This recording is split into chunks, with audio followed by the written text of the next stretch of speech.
The Galactic Console was supposed to be a place of peace. It hung in the void like a crown of light, orbiting the twin suns of Myrkul, its surface gleaming gold and silver. The console was where ancient species met to talk, to trade, to prevent the kind of wars that had nearly burned the stars themselves. It was the heart of the civilized galaxy. And that's where it happened. That's where they killed him. Ambassador Daniel Holt of Earth, the first human ever granted a permanent seat at the console, walked into that shining hall wearing the same navy blue suit he'd worn at every negotiation. No armor, no weapon, no guards, just a calm smile and that small Terran flag pin on his chest. He believed in peace, in dialogue, in the idea that humanity could belong among the stars. He was wrong.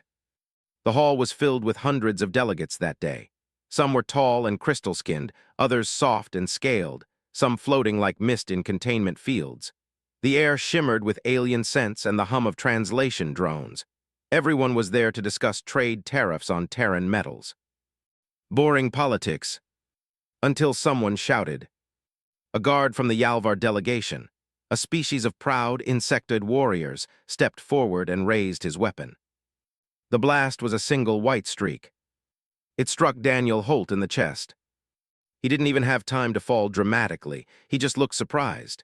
The kind of surprise that came when your world broke without warning. He tried to speak, a hand reaching for the small comm badge on his wrist, but no sound came out. Then his body hit the polished floor and the sound echoed across the chamber like thunder. The guard was restrained within seconds. The Yalvar ambassador screamed it was a malfunction. The consul moderator, a thin, pale creature with too many eyes, announced it was a tragic misunderstanding. But everyone in the hall knew what they'd seen. It wasn't an accident. It was an execution. The broadcast was live. Billions watched it happen across the galaxy. On Earth, the transmission cut halfway through Holt's final moments, freezing on his face, the look of disbelief, the hand reaching out, the flag pin shining under the alien lights. And then static. For 3 hours, Earth said nothing. The Union waited for humanity to respond with calm statements, with patience, with diplomacy. That's what humans were supposed to do. That's what the consul expected. Instead, the humans played his last words. A faint, damaged recording from his wrist comm had survived the blast. Holt's voice, weak and broken, but clear. Tell them humanity doesn't kneel. The words echoed across every channel, across every home. On Earth, in orbiting stations, in the frozen domes of Mars and the mining tunnels of Titan, people stopped what they were doing. Soldiers listened in silence. Families cried. Students clenched their fists. No one talked about trade deals anymore. No one talked about peace. Something old and deep woke up inside the human race that day. Something every species had hoped would never return. Anger. Not the kind that burns fast and dies. The kind that smolders, slow, patient, unstoppable. The Galactic Council held an emergency session within the hour. They promised to investigate. They said justice would be swift. They said humanity must remain calm. The message arrived on Earth wrapped in formal apologies and legal jargon. But there was no apology big enough for a murdered diplomat. No court that could erase the sight of Holt bleeding out under the consul's banners. On Earth, in a hidden command center beneath Geneva, the leaders of the Terran Alliance gathered. There were no cheers, no speeches, just grim silence. President Aisha Karim sat at the head of the long table. The lights flickered over her tired face. She had known Holt personally. He'd been one of the first to believe humanity could join the stars peacefully. Someone asked quietly, "Madam President, what are our options?" She looked at the screen showing the consul station, its golden spires glittering like a cathedral. Then she looked at the photo of Holt's body being carried out of the chamber, the Terran flag draped over him. Her voice was calm, but there was no mercy in it. "They killed an unarmed diplomat under a flag of peace," she said. "There's only one response left." Across the table, a general whispered, "War." Karim nodded. "No, justice, whatever form that takes." The next morning, the message was sent across the stars. Simple, direct. The Galactic Council has taken human life without cause. By the order of the United Terran Command, we are no longer bound by consul law. We are preparing for full retaliation. It was the first declaration of war the Council had received in 300 years. They thought humanity was bluffing. But the humans didn't bluff. The reaction across the galaxy was chaos. The older species dismissed the threat. They saw humans as reckless newcomers, brave, yes, but weak. A species from one small blue planet with barely a dozen colonies. But there were others who remembered Earth's history. They had studied humanity's wars. They had seen the records of how humans fought on their own world, wars that burned continents, battles fought in the mud and the fire until there was nothing left to burn. They knew the truth. Humans didn't stop when they were beaten. They stopped when there was nothing left standing in their way. On Earth, shipyards that had lain dormant since the first expansion came alive again. Engines roared, metal screamed. Mars began to churn out battleships built with Terran iron and Martian fury. The lunar colonies poured every resource into weapons and shields. Even the outer stations, those dusty, forgotten places at the edge of Sol, sent messages to Earth. "We're ready, tell us where to fight." The Council tried to open new talks. They sent envoys begging for calm. They called the humans irrational. They didn't understand. This wasn't rage anymore. This was resolve. In a single month, humanity went from a quiet voice in the Council to a storm gathering on the horizon. News feeds called it the Great Mobilization. The Council called it a misunderstanding spiraling out of control. But in the homes and hearts of ordinary people, there was no misunderstanding at all. They knew exactly what it was. It was the price of betrayal. In the end, a single transmission sealed it. The Terran flagship Resolute broadcast live to the entire Council network. A uniformed officer stood on the bridge, Earth glowing behind him like a blue ember. His voice was steady, his eyes cold. "Ambassador Holt believed in peace. We believed him. You took his hand and shot him dead. You call it an accident, we call it a declaration." He paused, letting the silence stretch. "The human race does not kneel. We do not forgive. And we are coming." Far across the stars, the alien delegates shuddered. They'd seen this before in other species, other wars, but this was different. Humanity was small, yes, but it burned brighter than any they'd known. And when humans burn, they don't stop at the edges. They take the whole sky with them. The message spread faster than light. Humanity has declared war. The Galactic Council couldn't believe it. War against the Union. Against a council of more than 40 worlds, some with empires older than Earth's atmosphere. Impossible, they said. And yet it was happening. On Earth, the night sky glowed with the engines of ships leaving orbit. Dockyards on the moon thundered as new hulls were forged in silence, sparks spilling into vacuum. Mars burned its factories hot enough to light the horizon red. Every colony answered the call. From Titan's methane plains to Europa's frozen domes, humanity gathered under one banner, the same blue flag with the white circle of stars, now wrapped in mourning black for Daniel Holt. They didn't raise it in pride. They raised it in anger. In the Council chambers, panic spread like wildfire. The moderator of worlds called for calm. "We must remind them of their place," he said, voice trembling. "The human race is small. They cannot stand against us." But another voice, an old Varan general, scarred and gray, cut through the noise. "You don't understand humans," he said. "They fight wrong, they fight like it's personal, and now it is." The others dismissed him. They saw humanity as reckless, unrefined, desperate for respect. They believed this war would end before it began. They were half right. It would end fast, just not the way they expected. Within 2 weeks, the Terran fleet was born. Its ships weren't pretty like the alien cruisers. They were brutal, angular, armored, black as oil. Engines roared louder than thunder. Every hull bore a name that told a story: vengeance, perseverance, Holt's honor. The galaxy's oldest admirals watched in disbelief. How could such a young race build a fleet so quickly? How could they gather so many soldiers willing to die? They didn't understand. Humans had always been preparing. Every war in their history had taught them something. Every conflict had shaped them into what they were now. A species that refused to kneel. At the heart of the chaos, President Aisha Karim stood before the United Terran Command. Her voice echoed across the room, steady and cold. We asked for peace, they gave us blood. They thought killing one man would silence us. But they have awakened all of humanity. We will not stop until justice is done. A roar answered her words. Not of applause, but of agreement. The first act of war was not an attack. It was a blockade. Terran fleets surrounded the wormhole gates that led into Sol's space. A message pulsed through every relay beacon. No console ships permitted beyond this point. Trespassers will be destroyed. The consul called it madness. They sent peacekeeping forces to enforce order. But when those fleets arrived, Earth's orbital guns were already waiting, silent, cold, and aimed. The standoff lasted 6 hours.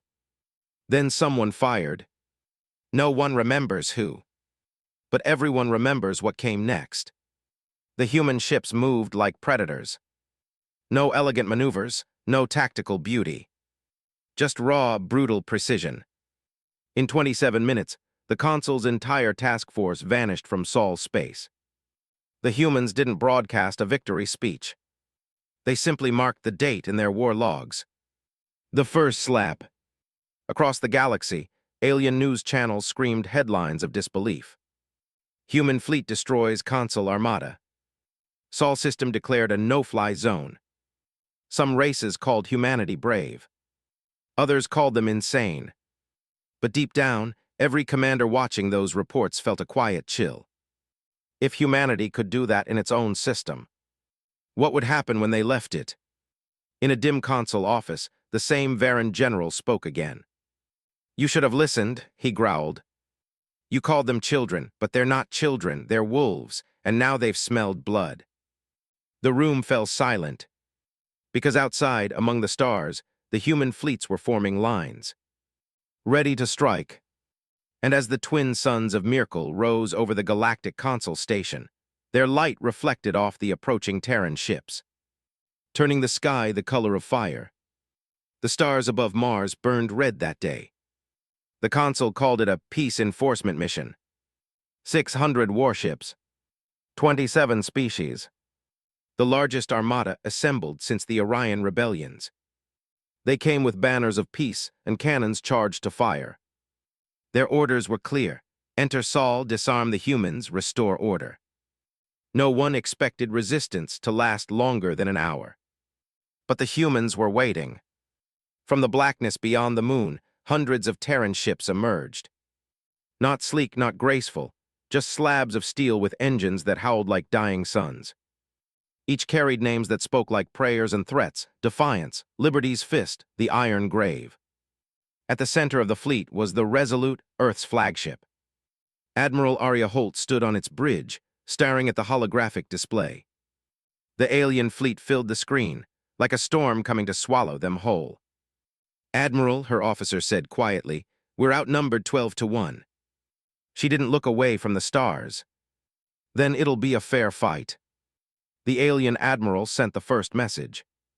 Terran Command, this is the Galactic Consul Enforcement Fleet. You are ordered to power down your weapons and surrender your ships immediately. Any resistance will be met with force. For a long moment, there was only silence. Then Arya Holt's face appeared on every console comm screen. Her voice was calm. Your consul murdered a human diplomat. You entered our system armed and uninvited. If you wanted peace, you should have come with open hands, not loaded guns. The alien admiral sneered. You cannot fight the Union. Arya's eyes hardened. We're not fighting the Union, we're fighting murderers. And then she cut the channel. The first human shot was not a laser. It was a rod of tungsten, 10 meters long, fired from a railgun at 8 kilometers per second. It tore through 3 enemy cruisers before anyone realized what had happened. By the time the consul ships adjusted shields, 50 more slugs were already in flight. The aliens screamed in disbelief. Who fights with metal rods in space? Who uses such primitive weapons? The answer came with every impact. Kinetic energy, pure brutal physics. No fancy plasma, no delicate targeting. just the unstoppable will of a species that had mastered destruction on its own world long before it reached the stars. Status, Arya demanded. Direct hits on enemy command group, their formations collapsing. Arya nodded once. Keep firing, aim for their pride. Her words became orders. Her orders became fire. Missiles streaked through vacuum. Guns roared. Human ships dove between enemy lines, tearing holes where none should exist. Every soldier aboard every ship fought like their ancestors had on land, in trenches and skis and cities. No surrender, no hesitation. In 20 minutes, the alien armada, so confident, so vast, was burning. The alien admiral's voice cracked over the open channel. These primitives, they're Suic. Static. A flash of light. Then nothing. The last of the alien ships tried to retreat. But Earth's defense grid was awake now. Satellites became guns. Asteroid miners turned into missile platforms. Even civilian ships rammed enemy vessels when ammunition ran dry. It wasn't just an army fighting that day. It was all of humanity. When it was over, space was silent again. Where 600 alien ships had entered Sol, only 30 limped away. The humans did not chase them. They let the survivors flee. Let them tell the galaxy what they had seen. Arya Holt stood at the bridge window, staring at the wreckage. Fields of debris spun slowly through the void, glowing with the light of distant stars. One of her officers whispered, "We won." She shook her head. No, this wasn't victory, this was a message. She turned to her crew. Send it to every world that can hear us. A single line, broadcast across every console frequency. Humanity does not kneel. On alien worlds, children huddled around screens as the footage played. Ships torn apart. Console banners burning in space. And the black hulls of human warships passing silently through the wreckage. To some, it was horror. To others, it was awe. But to every ruler who had once dismissed humanity, it was fear. Real, bone-deep fear. In the Galactic console chambers, silence ruled. No one spoke. No one dared. At last, the moderator whispered. They destroyed 600 ships. How? The Varan general gave a slow, tired smile. They stopped talking. That day would be remembered in every corner of the galaxy. The day the primitive race shattered the greatest fleet ever built. The day Earth declared itself not a member of the Union. But its reckoning. And so began the war no one thought possible. A war the galaxy would never forget. The galaxy learned fear that day. The first battle of Sol became a story whispered across stars. 600 ships destroyed. A fleet shattered by a species that wasn't supposed to win. For the first time in living memory, the Galactic Council was afraid. And humanity, new, angry, unstoppable, was just getting started. In the dark void around Jupiter, the remains of alien warships drifted like ghosts. Human engineers picked through the wreckage, pulling out fragments of technology far beyond their own. Energy cores, shield emitters, plasma weapons, beautiful alien design, precise and delicate. And humanity did what it always did best. It took what others made and made it dangerous. The scientists of Mars worked day and night, mixing alien grace with human brutality. They didn't copy, they improved. They made weapons that burned hotter, hit harder, lasted longer. A small plasma cannon designed to warn pirates. Humanity turned it into a railgun that could pierce a dreadnought. A shield meant to deflect space dust. Humans overcharged it until it could stop a meteor. The aliens called it madness. Humans called it engineering. By the third month of war, the Terran fleet had tripled in size. Every ship that survived the first battle was rebuilt, upgraded, and renamed. What had been Resolute was now Resolute II, its hull blacker, thicker, stronger. The fleet spread beyond Sol. They moved through the stars like a storm, reclaiming every outpost the console had once forced humanity to surrender. In each system, the same message went out. This is Terran space now, leave or burn. And they meant it. The first counterattack came at the rim colony of Proxima. A coalition fleet of 10 alien races gathered there, confident they could trap the humans away from home. They sent an ultimatum: withdraw or face annihilation. The humans didn't reply. They jumped in at dawn. The alien commanders expected lasers and missiles. Instead, they found themselves staring at something new. Human ships now carried hybrid tech, alien shields, human railguns, and engines that burned white-hot from overdrive. The sky erupted in fire. The console ships couldn't keep up. Every time they adapted, the humans changed tactics. Every move was unpredictable. Every strike was personal. The battle lasted 3 hours. When it was over, the humans left a single ship alive. They let it return to the console, with a message burned into its hull. You started this, we'll finish it. Back on Earth, the people watched the war unfold through shaky transmissions. Families waited for loved ones who might never return. But even through the fear, there was pride, deep and fierce. For the first time in history, the human race wasn't divided by nation or creed. They were one voice, one purpose, one vengeance. Factories on every world worked without sleep. Young men and women volunteered faster than they could be trained. Old soldiers returned to service, saying they wouldn't die before seeing humanity rise. The Council had wanted to humble Earth.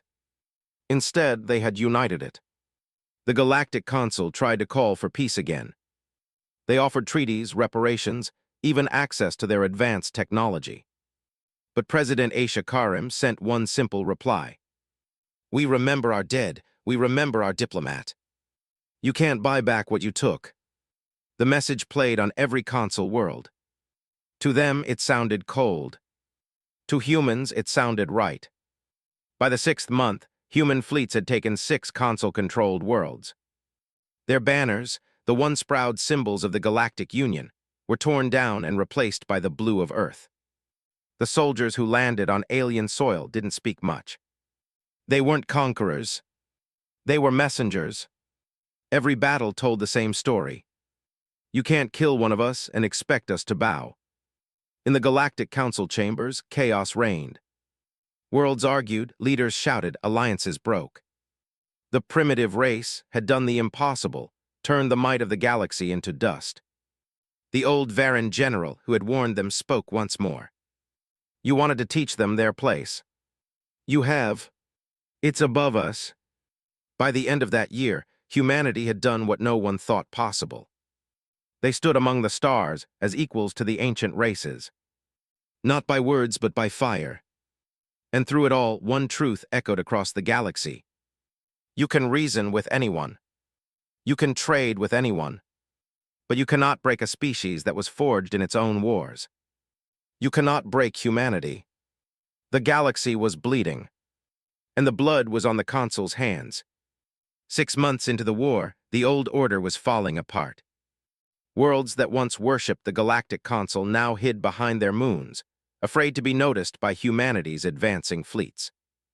Every week, another console fortress burned. Every week, another alien species sent envoys whispering the same words: "We want no trouble with Earth." The galaxy had always been ruled by fear, fear of the console's power. But now that power was gone. Now the galaxy feared something new. It feared humans. In the grand chambers of the console, panic had replaced pride. The great species, the ones who'd ruled for centuries, sat in silence, unable to meet each other's eyes. Reports filled the air. The humans took the Dravon shipyards. Our fleets at the rim have vanished. They're moving toward the core. Every voice trembled. Every leader blamed the others. At last, the moderator rose, his translucent skin flickering with fear. "We cannot win through strength," he said. "Their rage is infinite, we must negotiate." But an old Varan general stood up slowly, his armor scratched and faded. "You don't negotiate with a storm," he said. "You take shelter or you get torn apart." No one spoke after that. Far from the console, on the edge of captured space, Admiral Arya Holt stood on the bridge of the resolute II.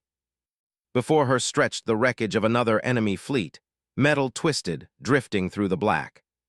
She looked tired. Her uniform was scorched at the edges, but her eyes still burned with the same fire. "Status?" she asked. "Minimal losses, Admiral," her officer replied. "The last of their ships fled. Should we pursue?" Arya stared at the empty stars for a long moment. "No," she said softly. "Let them run. They'll tell others what happens when they cross us." The humans weren't fighting for territory anymore. They were fighting for memory. For the man who had died with peace on his lips. For the billions who had watched and promised never again. They didn't conquer worlds. They liberated them from console control, tore down the banners of oppression, and left behind the symbol of Earth. Every system they passed through carried their message farther. "We don't kneel, we don't forget." The consul tried one last desperate act. They assembled their mightiest fleet, 2,000 ships gathered from every loyal species. It was said to be unstoppable, the greatest armada since the ancient wars. They sent it to meet the humans at Vega Prime. The humans didn't flinch. Their fleet was smaller, less than half the size, but every ship was battle-hardened, reforged with alien tech and Terran will. The two armadas met in the shadow of the Vega sun. The battle lasted 2 days.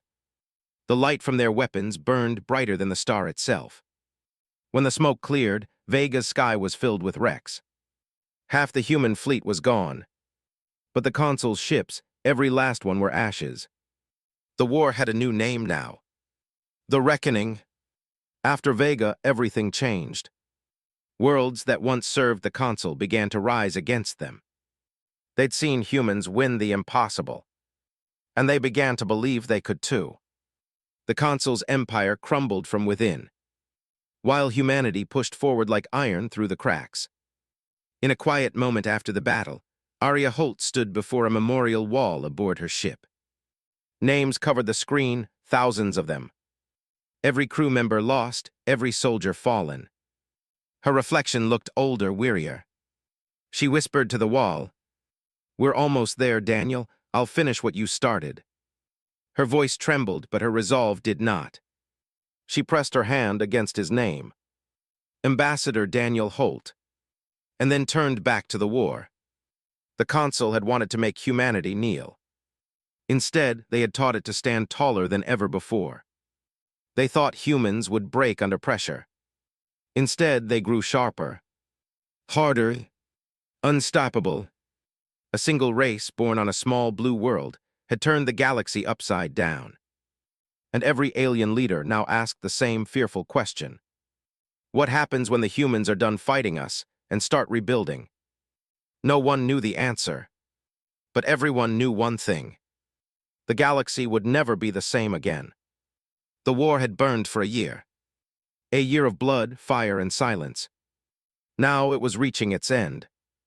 The Galactic Consul, the once mighty power that ruled 1,000 worlds, was dying. Its fleets shattered, its allies gone, its leaders hiding behind walls of gold and fear. Every broadcast from Earth echoed across the stars, stronger each time.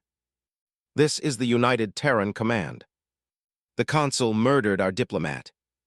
The consul murdered peace. We are coming." And they did. The resolute II cut through the dark like a blade. At its helm stood Admiral Arya Holt. Her eyes were tired, her voice steady. The stars reflected off the black steel of her ship, like ghosts watching Judgment Day unfold. Behind her, 1,000 Terran warships moved in perfect formation, engines silent, weapons armed. Ahead of them glimmered the twin suns of Myrkul, and orbiting them, the great consul station, the same place where her brother, Daniel Holt, had been murdered. The circle was closing. Inside the station, chaos reigned. Delegates screamed at each other.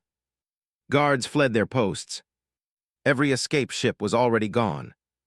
The moderator of worlds, the same one who had called Holt's death a tragic misunderstanding, stood trembling at the center of the council chamber.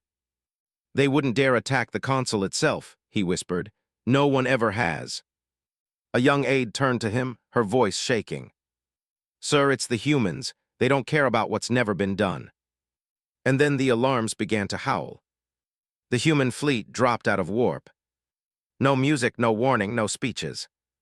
Just the quiet hum of engines and the cold light of vengeance. The console ships that remained formed a last line of defense. They were brave. They were doomed.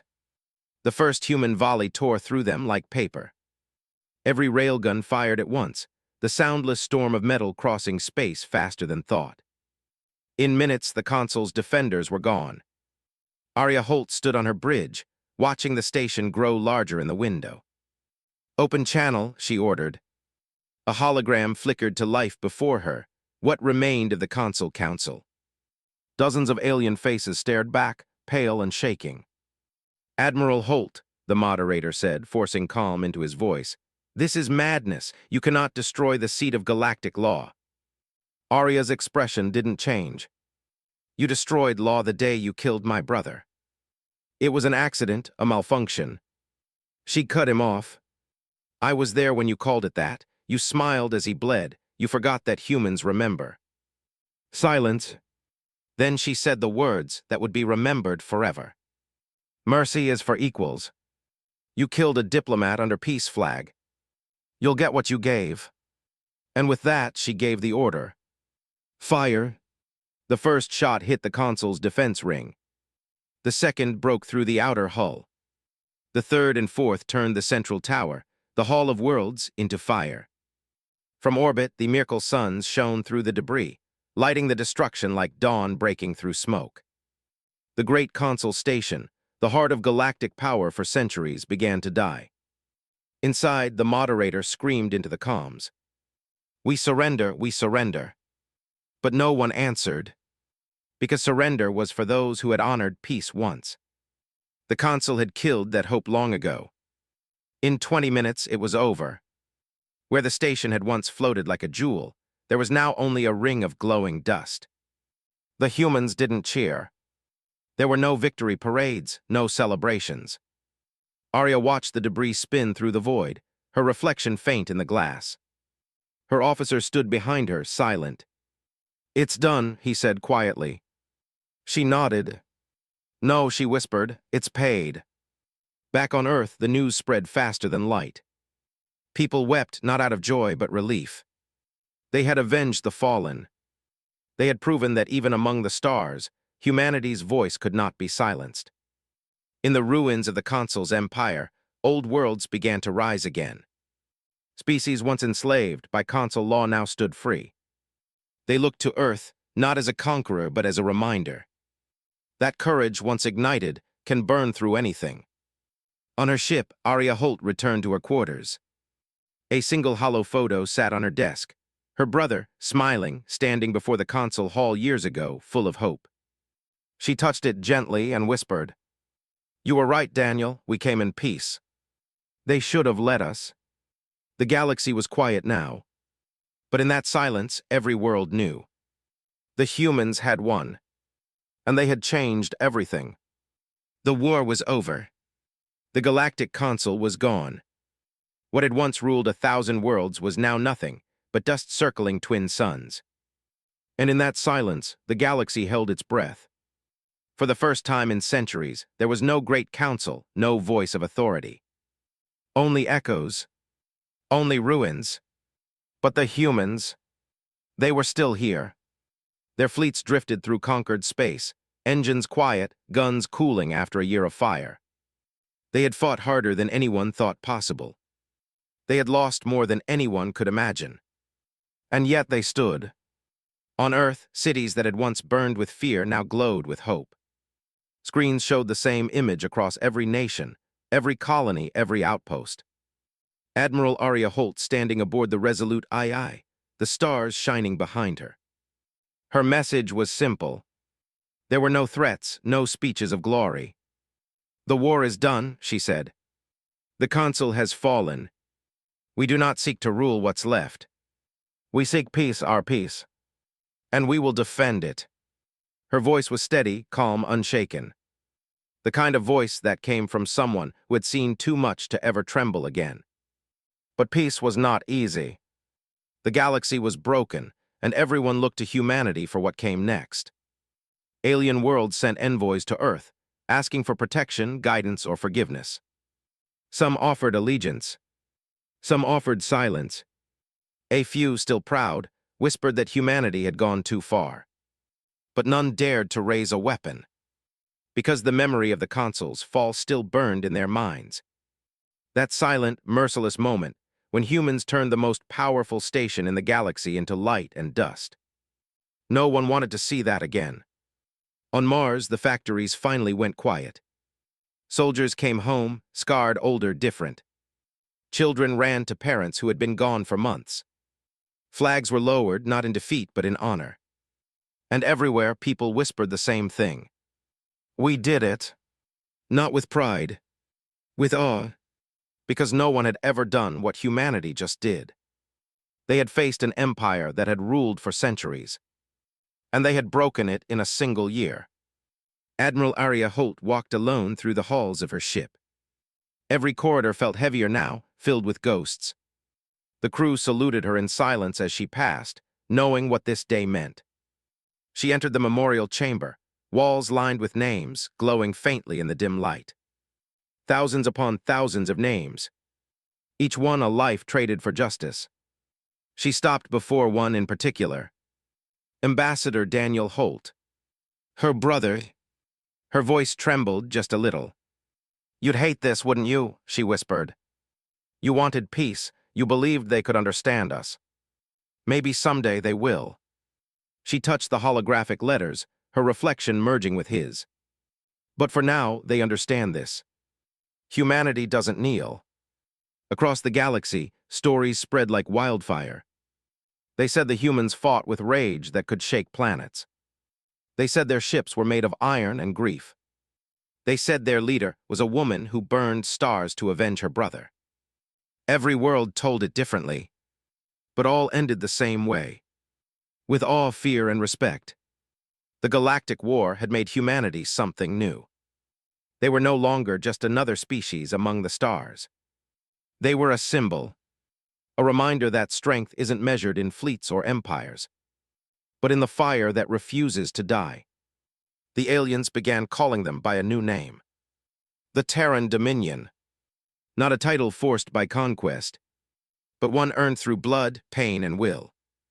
Years later, children born after the war would stand beneath the stars and ask, did humans really fight the whole galaxy? And their teachers would smile, their voices soft and proud. No, child, we fought for the right to stand among them. In the ruins of the old consul station, archaeologists would one day find something strange. A piece of torn metal, burned but not broken. On it, a human flag, and beneath it, a single engraved line, carved deep into the alloy. We came in peace. You should have let us. And with that, the legend was sealed. The story of the race that lost one man and made the stars remember his name. The story of the species that refused to kneel. The story of humanity. The storm that ended an empire. And the light that rose from the ashes.